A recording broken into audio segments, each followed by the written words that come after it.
웰컴 빌리맨. 이분데 재건축 이야기 좀 해보고 싶어요. 재건축. 네. 재건축이 정말 서울에서는 지금 논란이 많거든요. 왜냐면 이게 돈이 되냐 안 되냐. 돈이. 왜냐면 재건축하게 되면 일단은 네. 뭐 여러 안전 심의 규정을 다 통과해서 이제 재건축 승인이 떨어져야 되는데 그 다음부터 추가 분담금을 내야 되거든요. 네. 추가 분담금 때문에 난리가 아니었어요. 특히 둔촌 주공 아파트 추가 분담금 문제로 건설 사업 소송전도 치르고 장난 아니었거든요. 이게 뭐 1, 2억이 아니라 막 몇 억 더 올려서 하려고 하니까 부담이 큰 거죠. 왜냐면 그 사이에 인건비도 올랐지, 건자재도 올랐지, 그리고 이렇게 소송하다 보면 공기가 길어지잖아요. 그러면 그로 인한 금융비용도 증가하는 거거든요. 그러니까 재건축에 대한 논란이 되게 많은데, 여기 우리 청량리 여기도 재건축 단지거든요 지금. 여기 주공, 미주 아파트. 여기도 지금 되게 논란이 많은 거죠. 이게 돈이 되느냐 안 되느냐. 근데 요새는 둔촌 주공이 핫해요. 왜냐면 세대가 10,000세대 이상이거든요. 규모가 엄청 커요. 단군일의 최대 사업이라고 하는데 요 둔촌 주공 다음이 반포 단지거든요. 반포 1단지는 2026년부터 입주 시작해서 2028년까지 입주할 거예요 아마. 거기는 뭐 진짜 돈이 어마어마하게 들어가는 단지거든요.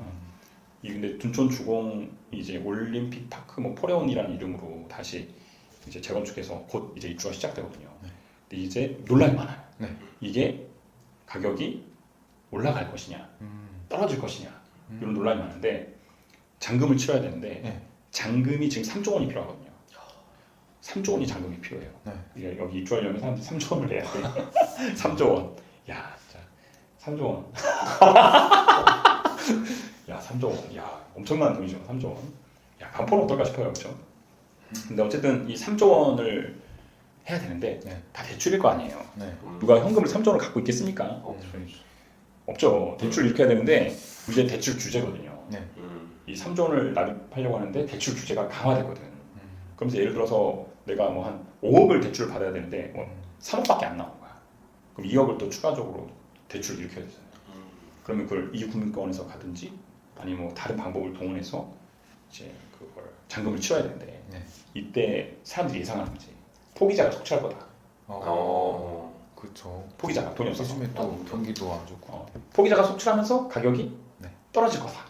그렇게 주장하는 사람이 있고 반면에 또 현장의 이야기가 달라요. 현장은 이미 전세가 사전 전세가 막 들어오기 시작하는데 보통 이렇게 대단지 10,000세대니까 전세가 한꺼번에 쏟아지면 가격이 떨어지거든요.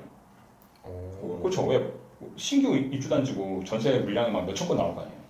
그러면 전세금을 뭐 예를 들어서 9억 받으려고 했는데 8억, 7억, 6억, 5억 이렇게 떨어질 거 아닙니까? 근데 전세금이 안 떨어지고 있어요. 전세 계약 금액이 오히려 올라가고 있는 거예요. 이 두 가지 지금 상황을 봤을 때 전세 수요는 계속 창출되고 있으니까 전세로 메꿔서 이걸 메꿀 것이다 라는 주장과 3조 원 못 낼 것이다 라는 주장이 지금 팽팽하게 대립되고 있는 상황이거든요. 어떻게 될까요? 진짜 모르겠네요. 전세가 받쳐주면 또 되는 거기도 한데 진짜 맞춰줄 것인가? 그러니까 전세를 신축 아파트를 많이 찾거든요 사람들이 실제로는. 근데 신축 아파트를 많이 전세를 뭐 들어간다 하더라도 이게 10,000세대짜리 대단지니까 그 수요가 다 채워질 것 같지 않거든요. 다 강동에 다 들어가지는 않고. 그 외에 다른 그 사례도 보면 바로 이렇게 채워지진 않는 것 같아요 아파트들이. 잠실에 예전에 그 대단지가 분양 하나 했었어요. 거기서도 한꺼번에 그 분양이 되면서 전세금 확 떨어졌다가 2년 있다가 확 올랐거든요. 아마 둔촌 주공도 비슷하지 않을까요? 그렇죠. 떨어졌다가 확 올렸는데 근데 아마 집주인들은 근데 이 전세금을 1,000만 원이라도 더 받으려고 하는 것 같아요. 잔금을 치러야 되니까. 그래야지 자기가 좀 대출 리스크를 해지할 수 있으니까. 그래서 이게 떨어지지 않고 있을까? 이런 생각도 해요. 모르겠지만. 근데 이게 재건축이 근데 계속 서울권에서는 되게 논란이 많아요. 추가 분담금 때문에.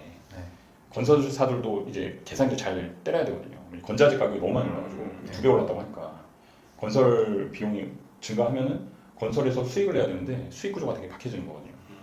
그러니까 재건축이 예전보다 쉽게 되지 것 같지는 않아요. 그러니까 농담이 있어요. 그래서 재건축 기다리다가 먼저 죽는다고. 될 줄 알았다고 투자했다가 20년 안 돼버리는 거예요. 그렇죠. 근데 요새 또 논란이 많은 게 재건축 연한을 좀 더 늘리자 이런 주장이 있어요. 너무 이게 재건축이 많이 됨으로 인한 네.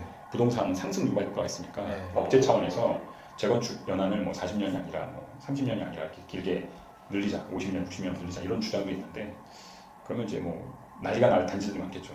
이제 새 아파트에 살고 싶은데 네. 이게 참 이 재건축에 참 논란이 많아요. 근데 재건축 단지가 지어지고 새로운 아파트가 올라가면 주변 시세가 다 폭등하거든요. 신규 아파트가 들어오면 맞물려서 다 가격이 올라가요. 사다리 효과가 있거든요.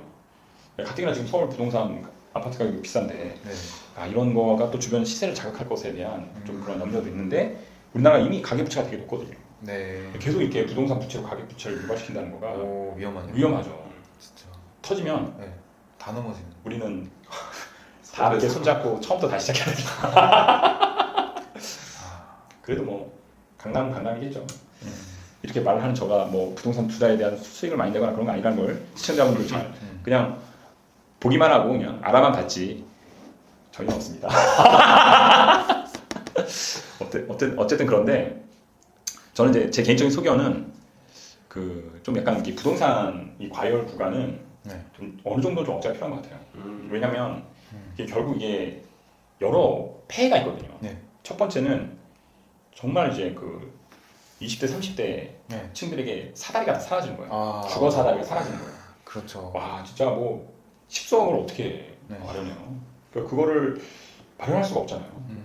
이거가 계속해서 어떤 재건축으로 이 시세를 폭발시켜 놓으면 결국은 이거 누가 책임져야 되거든요. 세대 빈부격차 때문에 또 세대가 소외되겠네요. 그렇죠. 근데 결국은 그 사다리가 사라졌을 경우에는 네. 뭐 여러 가지로 우리나라 미래가 암울해지는 거죠. 네. 그러니까 그래서, 적절한 이거에 대한 좀 가능한 가격 조절로 되기 위한 어떤 정부의 정책은 분명히 필요한데 사람들이 마음속에 열망 있잖아요. 네. 투기적 열망. 그렇지 않아요? 부자 되고 싶잖아. 네. 내가 산 아파트는 올랐으면 좋겠고 네. 내가 사지 않은 아파트는 떨어졌으면 좋겠고 이게 열망이 다 이기심이 다 맞물려 있거든요. 그러니까 참 쉽지가 않은 것 같아요. 근데 되게 필요하다. 두 번째는 환경 오염이 엄청 돼요. 이 재건축이 이산화탄소 배출부터 시작해가지고 어마어마한 환경 오염을 일으키거든요. 그렇잖아. 다 부시고 다시 짓고 거기에 들어가는 연료들, 재료들, 자원들 생각하면은 가뜩이나 지금 기후 온난화 때문에 문제가 복잡한데 이 재건축으로 인한 또 환경 오염 문제도 있으니 뭐 재건축을 좀 더 활성화시키기보다는 좀 오래 건물을 잘 쓸 수 있는 구조로 가야 되지 않을까. 미래 세대를 위해서 더욱더 그런 세대를 생각을 해봐요. 그래도 사람들은 서울에 몰려요. 특히 이런 둔촌 주공. 저는 개인적으로는 안 떨어질 것 같거든. 사례가 항상 있었어. 뭐 다 떨어질 거라고 얘기하잖아요. 안 그래. 항상 올라. 이거 둔촌 주공 다음이 어떻게 보면 반포 주공이거든요. 반포 주공 벌써 이게 막 가격이 장난 아니거든요. 그 근처에 있었던 아파트 단지도 뭐 2000 그러니까 16년 분양했을 때 13억 그랬는데 벌써 39억 막 이러는데 강남 3배 올랐잖아요. 근데 당연히 둔촌 주공도 사람들의 생각보다는 어떻게든 거기는 다 메꿔질 거라고 생각해요. 재건축의 메리트는 서울은 분명히 있다. 특히 이런 뭐 강남 뭐 3구 4구 뭐 이런 데나 뭐 역세권 뭐 이런 데는 수요가 있을 수밖에 없거든요. 근데 거기는 분명히 있을 것 같다. 그래서 재건축은 투자 가치로서는 분명히 가치가 있지만 미래 세대 가치로는 정말 리스크가 있다. 양반성 좀 있는 것 같아요.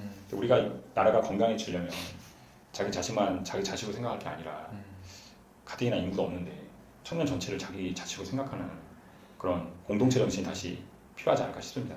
어쨌든 뭐 모두가 잘 사는 대한민국을 바라면서 재건축 이야기 했는데 투자하신 분들은 뭐 이렇게 투자 수익을 바라겠지만 또 없는 또 청년들 입장에서는 기회를 바라는 거 서로 이해해서 우리 사회가 좀 더 건강한 공동체성을 가지기를 바라겠습니다. 이상 마치겠습니다. 감사합니다. 굿바이 빌리맨.